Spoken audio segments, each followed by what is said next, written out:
Hello, everybody, and welcome back to my YouTube channel.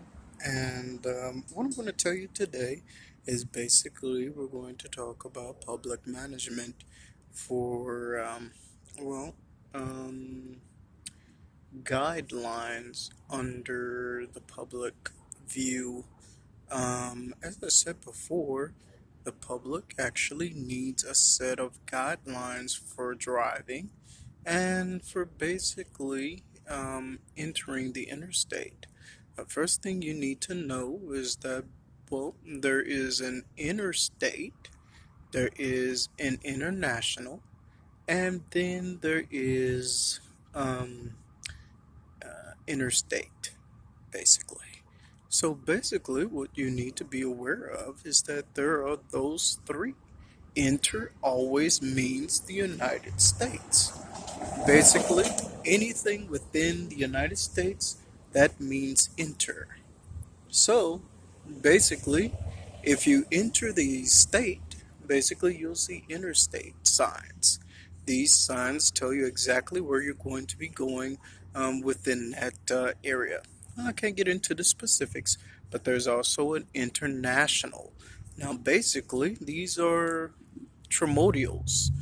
Basically, when you're traveling from coast to coast, that's considered international. Well, most people like to use the phrase coast to coast. Here is the other bit of information that you may be aware of.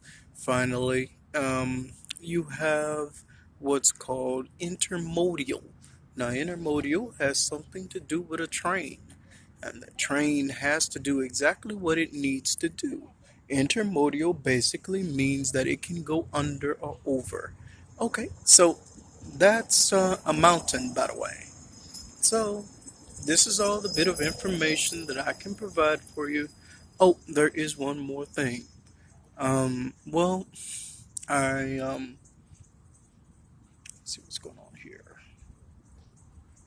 Okay, so in any case, make sure you remember that anything international, intermodal, interstate, or basically anything enter the United States actually has something to do with being here in the United States.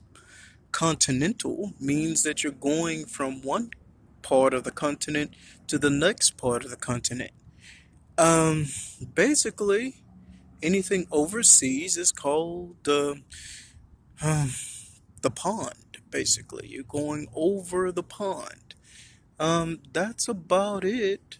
And remember, going overseas is still not considered international. Okay?